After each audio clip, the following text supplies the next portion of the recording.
पहले आपको पढ़ना है काव्य। ठीक है, क्या पढ़ना है? सबसे पहले काव्य के बारे में पढ़ना है। ठीक है, उसके बाद संधि। ठीक है, फिर समास,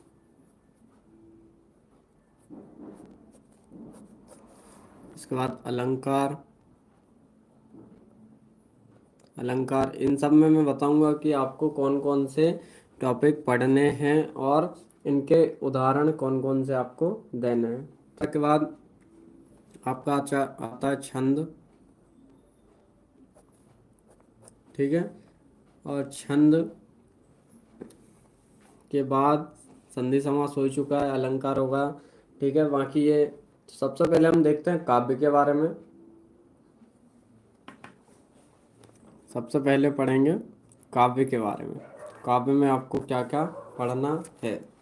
ठीक है, तो सबसे पहले तो काव्य की आप क्या कर लेना, परिभाषा कर लेना इसकी। किस किस को पता है इसकी परिभाषा? काव्य की परिभाषा, काव्य होता क्या है, काव्य की परिभाषा किस किस को पता है? काव्य में आपको सबसे पहले करना है इसकी परिभाषा। ठीक है, फिर काव्य के भेद भी कर लेना, और इसमें आपका मेन आता है बाद काव्य में आपको पढ़ना है प्रबंध काव्य।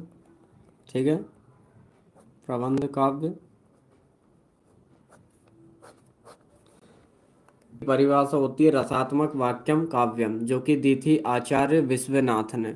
ठीक है, किसने दी थी? आचार्य विश्वनाथ ने दी थी ये परिभाषा कि रसात्मक वाक्यम काव्यम, अर्थात रस से युक्त वाक्य जो है हमारा क्या कहलाता है बेटा? काव्य कहलाता है। काव्य रचना वाक्यों का समूह होता है। वाह, ठीक है। अब इसमें प्रबंध काव्य जो है, प्रबंध काव्य में आपको पता होगा कि दो काव्य होते हैं। एक तो होता है महाकाव्य। ठीक है, प्रबंध काव्य के अंदर दो काव्य आते हैं, एक आपका आता है महाकाव्य और दूसरा आता है खंड काव्य। ठीक है, एक आता है महाकाव्य और एक आता है खंड काव्य। तो ये आप दोनों ही अच्छे से पढ़ लीजिएगा, क्योंकि ये आपसे पूछ लिया जाएगा। ठीक है, इसकी विशेषताएं भी कर लीजिएगा। तो काव्य में आपको केवल प्रबंध काव्य पढ़ना, उसमें बस ये खंड काव्य और महाकाव्य बस। ठीक है, हाँ, इसमें एक टॉपिक छूट गया था, रस का। ठीक है, चलो काव्य के बाद आते हैं हम सीधे रस पे। अब आपको रस में कौन कौन से रस पढ़ने हैं? रस की परिभाषा तो सभी को याद होगी। ठीक है, इसके कितने अंग होते हैं ये भी पता होगा कि रस की परिभाषा क्या होती है, इसके कितने अंग होते हैं, किस किस को पता है ये। क्योंकि क्वेश्चन ये भी आ सकता है आपसे कि रस के अंग बताइए कि रस के कितने अंग होते हैं, या रस की परिभाषा देते हुए उसके अंगों के नाम लिखिए। चार अंग होते हैं रस के। ठीक है, तो रस की आपको क्या क्या पढ़ना है? रस में उसकी परिभाषा पढ़ना है। ठीक है, उसके बाद पढ़ना है उसके अंग पढ़ना है, और उनके स्थायी भाव याद करना है। काव्य में रस का अर्थ है आनंद की प्राप्ति, कविता। हाँ ठीक है, अच्छा है। चलो, परिभाषा करना है, उसके अंग करना है, और उसके स्थायी भाव याद करना है सभी के। रस के कितने प्रकार होते हैं? किसी को पता है रस के कितने प्रकार होते हैं? रस के कितने प्रकार होते हैं? तो आप उसके प्रकार और उनके स्थायी भाव याद कर लीजिएगा। ठीक है, अब इसमें से आपका आता है के अनुसार रस के 10 प्रकार होते हैं। ठीक है, स्थायी भाव के अनुसार रस के 10 प्रकार होते हैं। 10 प्रकार होते हैं। तो इसमें से अब मैं ये आपको ये भी बता रहा हूँ कि कौन कौन से रस जो हैं आपको अच्छे से पढ़ना है। तो रस में आप सबसे पहले कर लीजिएगा अच्छे से उसकी परिभाषा। ठीक है, उसके बाद श्रृंगार रस। कौन सा रस करना है? श्रृंगार रस। ठीक है, दूसरे नंबर पे आप कर लीजिएगा वात्सल्य रस। ये 2023 में भी पूछा गया था, वात्सल्य रस। ठीक है, और फिर उसके बाद आप कीजिए हास्य रस भी कर लीजिएगा, ठीक है। इसकी उदाहरण और परिभाषा दोनों, ठीक है। और करुण रस चौथे नंबर पे, करुण रस। बस ये 4 रस आप अच्छे से पढ़ लीजिएगा, ठीक है। कौन कौन से? एक तो श्रृंगार रस, दूसरा रस में आपको देखो क्या क्या करना था। सबसे पहले तो उसकी परिभाषा, फिर उसके अंग, फिर उसके स्थायी भाव, ठीक है। अब उसमें फिर आपको उसकी परिभाषा और उदाहरण किन किन के याद करने हैं, तो वो आपको करने हैं श्रृंगार रस के, वात्सल्य रस, हास्य रस और करुण रस, ठीक है। अब बात करते हैं हम छंद की, ठीक है, कि आपको छंद में क्या क्या पढ़ना है। तो छंद में आपको पढ़ना है सबसे पहले तो छंद की परिभाषा कर लीजिएगा, ठीक है। छंद में क्या करोगे? सबसे पहले उसकी परिभाषा, ठीक है। उसके बाद जो आपका दोहा छंद होता है वो अच्छे से पढ़ लीजिए, ठीक है। तो दोहा छंद में आप याद रखना कि इसके पहले और तीसरे चरण में जो है 13-13 मात्राएं होती हैं, दूसरे और चौथे चरण में 11-11 मात्राएं होती हैं। और इसका एग्जाम्पल आपको याद ही होगा, श्री गुरु चरण सरोज रज निज मन मुकुर, गुरु चरण सरोज रज निज मन मुकुर, सुधार वर्ण रघुबर विमल जसु जो दायक फल चार। ये इसका क्या हो जाएगा? एग्जाम्पल हो जाएगा। दूसरे नंबर पे आपको करना है छंद में चौपाई, ठीक है। कौन सा छंद करना है बेटा? चौपाई। चौपाई छंद क्या होता है? यह एक सममात्रिक छंद है। इसके प्रत्येक चरण में, मतलब हर एक चरण में जो है 16-16 मात्राएं होती हैं, ठीक है। तथा अंत में 2 गुरु होते हैं, ये आपको याद रखना है। चौपाई में आपको 16-16 मात्राएं होती हैं हर एक चरण में, ठीक है। इसका एग्जाम्पल हो जाएगा रघुकुल रीत सदा चली आई, प्राण जाए पर बचन न जाए। या चौपाई का एक और उदाहरण हो सकता है मंगल भवन अमंगल हारी, द्रबहु सुदशरथ अजर बिहारी, ठीक है। इसका ये एग्जाम्पल भी हो सकता है। चौपाई के बाद आपका आता है गीति का छंद, ठीक है। तीसरे नंबर पे आपको करना है गीति का छंद। तो गीति का क्या होता है? गीति का भी आपका यह एक सममात्रिक छंद है। इसके 4 चरण होते हैं बेटा। कितने चरण होते हैं? 4। जितने भी छंद हैं आपके सब में 4 ही चरण होते हैं, है ना? चलो, अब इसमें 4 चरण होते हैं। प्रत्येक चरण में 14-12 की यति से 16 मात्राएं होती हैं और अंत में लघु गुरु होता है, ठीक है। इस छंद की जो प्रत्येक चरण की तीसरी, 10वीं और 17वीं और 24वीं मात्रा लघु होनी चाहिए, ये भी आपको याद रखना पड़ेगा, ठीक है। या फिर ये आपको अच्छे से मैं समझा दूंगा। चलो, उसके बाद अगला आपको करना है टॉपिक जो है अलंकार में आ जाते हैं। चलो, चौपाई में ये 3 ही अच्छे से, वो छंद में ये 3 ही अच्छे से कर लीजिएगा। चलो, अब आते हैं अलंकार में। तो अलंकार में आपको करना है सबसे पहला तो अनुप्रास, ठीक है। कौन सा अलंकार? अनुप्रास अलंकार, ये आपको अच्छे से कर लेना है। अनुप्रास अलंकार अच्छे से कर लीजिएगा आप कि अनुप्रास अलंकार क्या होता है, ठीक है। उसके बाद आपको करना है अतिशयोक्ति अलंकार। अतिशयोक्ति अलंकार। और तीसरे नंबर पे जो है आपको करना है अन्योक्ति अलंकार। ये अलंकार आप अच्छे से कर लीजिएगा, ठीक है। अनुप्रास अलंकार, अतिशयोक्ति अलंकार और अन्योक्ति अलंकार। अब एक बार इनको भी समझ लीजिए कि अनुप्रास अलंकार क्या होता है। तो अनुप्रास अलंकार में आपको क्या याद रखना है? यानी शेर में, शेर में। चलो, अनुप्रास अलंकार, एक वर्ण की आवृत्ति 2 या 2 से अधिक बार होती है। टीचर दिया है इसका कि एक वर्ण जो है उसकी आवृत्ति 2 या 2 से अधिक बार होती है, या बार बार हो, ये भी हम कह सकते हैं। तो वहाँ कौन सा होता है? अनुप्रास अलंकार होता है।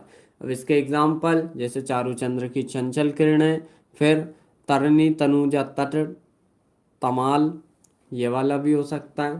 ठीक है, फिर आते हैं हम अतिशयोक्ति अलंकार में। अतिशयोक्ति का मतलब ही होता है फ्लैक्स करना। फ्लैक्स समझते हो ना सभी, ये चिपकाने वाला फ्लैक्स नहीं, फ्लैक्स का मतलब होता है फेंकना, है ना, जो हम लंबी लंबी फेंकते हैं ना, वो। ठीक है, तो अतिशयोक्ति में क्या याद रखना कि जहाँ लंबी लंबी फेंकी जाए। ठीक है, रघुपति राघव राजा राम, हाँ ठीक है, ये भी हो सकता है। बाकी अतिशयोक्ति में आपको क्या याद रखना, फ्लैक्स करना मतलब लंबी लंबी फेंकना। तो इसका उदाहरण क्या, देखो इसका उदाहरण क्या हो जाएगा, क्या गांव में की लोक सीमा से बंद कर की जाए वहाँ अतिशयोक्ति अलंकार होता है। हाँ ठीक है, लंबी लंबी फेंकना, हाँ अच्छी। चलो इसका एग्जाम्पल हो जाएगा, पड़ी अचानक नदी अपार, घोड़ा कैसे उतरे पार, राणा ने सोचा इस पार, तब तक चेतक था उस पार। ठीक है, ये हो जाएगा आपका एक एग्जाम्पल। इसके बाद दूसरा एग्जाम्पल यदि आप इसका देना चाहो तो ये वाला हो जाएगा कि हनुमान की पूंछ में लग ना पाई आग, लंका सारी जल गई, गए निशाचर भाग। ये वाला आप इसमें एग्जाम्पल लिख सकते हैं। उसके बाद आता है बेटा आपका अन्योक्ति अलंकार। तो अन्योक्ति में का मतलब क्या होता है कि जहाँ किसी अन्य व्यक्ति या वस्तु को लक्ष्य में रखकर बात की गई हो। ठीक है, मतलब बात किसी दूसरे के लिए कही हो। ठीक, तो वहां पे क्या होता है, अन्योक्ति अलंकार होता है। ठीक है, चलो इसके बाद जो है आपका अगला टॉपिक आता है। अगला टॉपिक अब हम पढ़ते हैं संधि समास। ठीक है, कौन सा, संधि समास। चलो तो यहाँ पे समास देखते हैं सबसे पहले तो, कि आपको समास में कौन कौन से पढ़ना है। चलो, समास में आपको पढ़ना है सबसे पहले तो अव्ययी भाव समास। ठीक है, समास में आपको पढ़ना है अव्ययी भाव समास। अब अव्ययी भाव समास में मैं बता दे रहा हूँ आपको कौन कौन से एग्जाम्पल आप याद रखना। एक तो यथाशक्ति, ठीक है, यथाशक्ति के बाद प्रतिदिन, और प्रतिदिन के बाद आपको याद रखना है आमरण। ठीक है, आमरण, ये तीन एग्जाम्पल आपको इसमें याद रखना है। ठीक, बाद आते हैं हम अगले समास पे। तो अगला समास आपको पढ़ना है द्वंद्व समास। द्वंद्व में भी बता दे रहा हूँ कौन कौन से एग्जाम्पल याद रखना। एक तो आप याद रखना माता पिता। ठीक है, क्या याद रखोगे, माता पिता, जिसमें पहला पद आगे होता है जिसमें पहला पद आगे होता है वो अव्ययी भाव। गलत, जिसमें पहला पद अव्यय होता है। ठीक है, आगे नहीं, अव्यय या फिर उपसर्ग। जैसे आपका ये होगा माता पिता, फिर पाप पुण्य,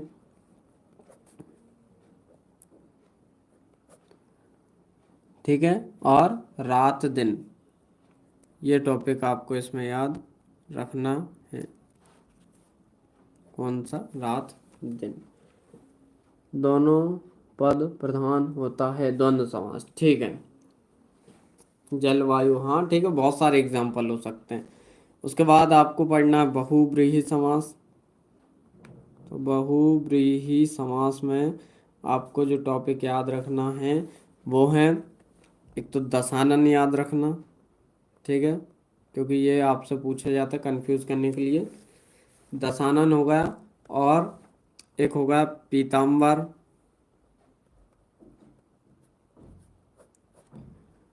पीताम्बर के बाद एक हो गया आपका पंचानन। बस ये तीन इसमें याद रख लेना। ठीक है, उसके बाद आते हैं बेटा तत्पुरुष पे। तो तत्पुरुष समास जो है उसमें आपको पढ़ना है वर्षा के गीत। ठीक है, वर्षा के गीत, वर्षा गीत को क्या बोला जाता है, किसी को पता है क्या। फिर देशभक्त, अगला टॉपिक होगा इसका देशभक्त। देशभक्त के बाद फिर राष्ट्रपिता, और राष्ट्रपिता के बाद इसका अगला टॉपिक है राजपुत्र। बस ये इतने एग्जाम्पल।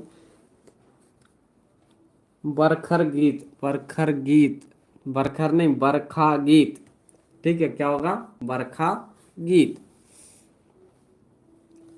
उसके बाद आते हैं हम कर्मधारय समास पे। ठीक है, कर्मधारय समास। कर्मधारय में आपको याद रखना है पहला तो चंद्रमुख। ठीक है, चंद्रमुख के बाद नीलांबर,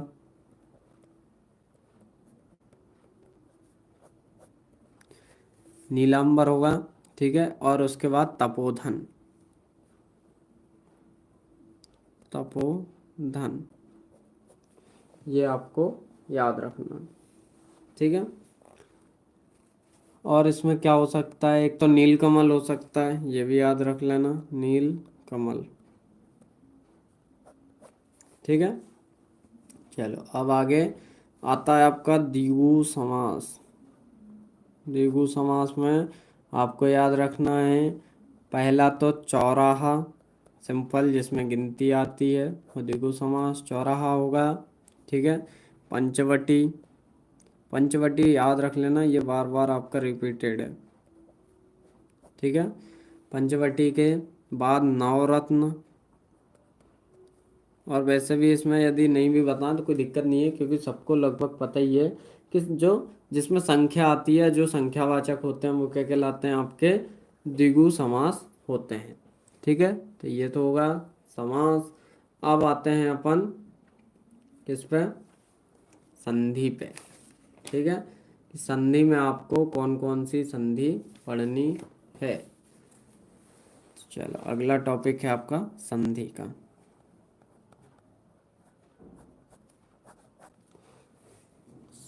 क्या संधि? तो संधि पता है क्या होती है? कि जब दो या दो से अधिक वर्ण आपस में मिलते हैं तो उनसे जो विकार उत्पन्न होता है वो क्या कहलाता है? आपका संधि। दो से अधिक वर्ण आपस में मिलते हैं तो उनसे जो विकार या वर्ण परिवर्तन होता है उसे संधि कहते हैं। तो कितने भेद होते हैं? तीन। पहली आती है आपकी स्वर संधि, दूसरी आती है व्यंजन संधि, और तीसरी आती है आपकी विसर्ग संधि। ठीक है, जो छह होते हैं ना वो संस्कृत में होते हैं छह, लेकिन यहाँ पे कितने होते हैं? पांच होते हैं भैया। टैलेंट, हाँ यही टैलेंट है तुम्हारा, यही बिल्कुल।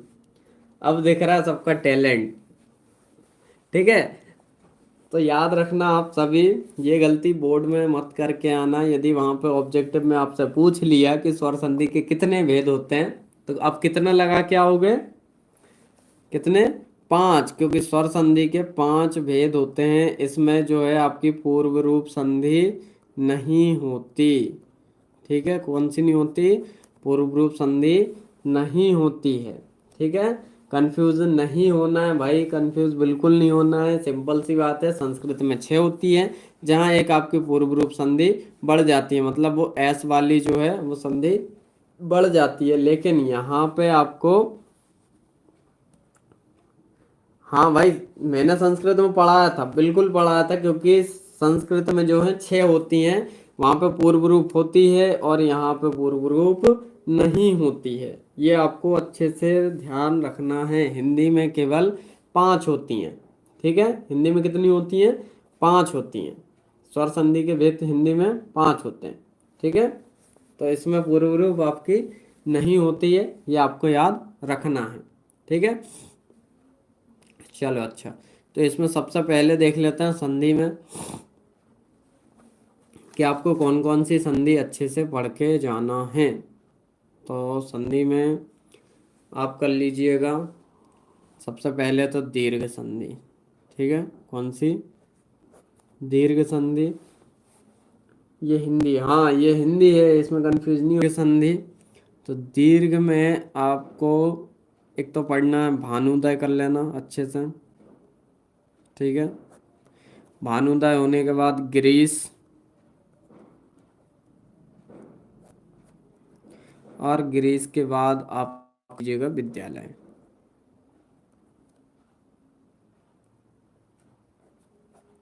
ठीक है, ये अच्छी कर लीजिए।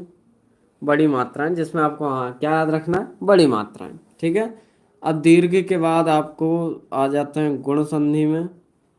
तो गुण में देखो, ये तो सभी संधि में किसी को कोई दिक्कत है क्या? मेरे हिसाब से तो बिल्कुल दिक्कत नहीं होनी चाहिए, क्योंकि संस्कृत में और इसमें सेम ही आपको सेम चीज देखना है। ठीक है, क्या देखना है? सेम चीज देखना है, इसलिए इसमें तो आपको कोई दिक्कत नहीं आनी चाहिए। ठीक है, चलो स्टार्ट करें। अब गुण में बताऊं, गुण में आपको क्या क्या करना है। तो गुण में आपको याद रखना है, एक तो महेश, छोटी संयुक्त मात्रा। हाँ बहुत अच्छे भाई, छोटी संयुक्त मात्रा आएगी इसमें। ठीक है, तो इसमें क्या याद रखना है? महेश और देवेंद्र। ठीक है, अगला रखना है महोत्सव। ठीक है, बस इतना ही कर लेना यार। वैसे थर्ड नंबर पे करते हैं वृद्धि संधि। चलो अच्छा, वृद्धि में बताना कि क्या क्या आएगा। वृद्धि में क्या आएगा? वृद्धि संधि में क्या याद रख आपको? क्या याद रखना है? बड़ी संयुक्त मात्रा। बहुत अच्छे, बड़ी संयुक्त मात्रा आपको याद रखना है। ठीक है, अब इसमें एक तो आप याद रखिएगा सदैव। ठीक है, एक याद रखिए एक एक, बड़ी संयुक्त मात्राएं। उसके बाद परमोजस्वी, परमोजस्वी,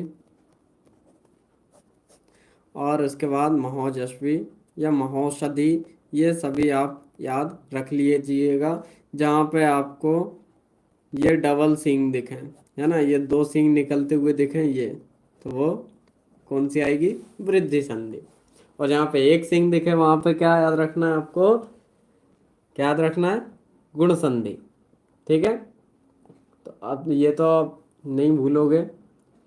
ठीक है, ये आप अच्छे से कर लीजिए। हैं अपन यण संधि पे। तो यण संधि में बता देता हूँ क्या क्या कर लेना। वैसे यण शायद आए, लेकिन फिर भी क्या भरोसा है। तो यण में आप सबसे पहले करिए इत्यादि।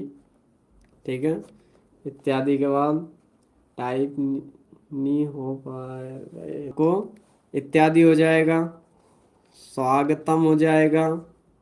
ठीक है, स्वागतम के बाद आपका हो जाएगा अन्वय। बस इतना ही रहने देना यार, वैसे ही तुम लोग अब टैलेंटेड बच्चे हो। आधे वर्ड के बाद या और वाह है। ठीक है, बहुत अच्छे। आधे वर्ण के बाद यदि आपका या आता है या वाह आता है, तो वहां कौन सी संधि होगी? यण संधि होगी। ठीक है, बहुत अच्छे। चलो यण के बाद अयादि संधि। आदि में से एक आध कर लेना। बाकी अब मैं आपको बता देता हूँ व्यंजन संधि। व्यंजन में से आपको क्या क्या याद करना है। ठीक है, व्यंजन। तो व्यंजन में आप पढ़ के जाना। सबसे पहले तो ये कर लेना एक संहार। ठीक है, दूसरा कर लेना सज्जन, तीसरा तल्लीन, आए आए अब आए, तो आयादी संधि। बहुत अच्छे। ठीक है, देखो तल्लीन तक बता दिया। ठीक है, तल्लीन के बाद आप कर लीजिएगा इसमें एक तो उल्लास भी हो सकता है, उल्लास कर लीजिएगा। ठीक है, उसके बाद विसर्ग संधि पे आते हैं। तो विसर्ग संधि में आपको करना है एक तो निश्चल। ठीक है, उसके बाद मनोरथ। मनोरथ के बाद आपको करना है मनोभाव।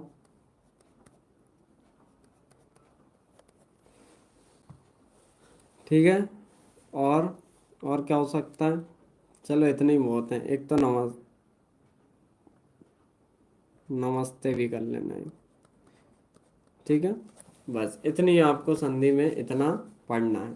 ठीक है, हाँ एक और मोस्ट इम्पोर्टेंट क्वेश्चन जो आपका आता है वो है संधि और अरे भैया बहुत है यार, हाँ हाँ बहुत है भाई। संधि और समास में अंतर, ये क्वेश्चन भी बहुत इम्पोर्टेंट है, तो इसको भी आप अच्छे से पढ़ लीजिएगा। संधि और समास में अंतर।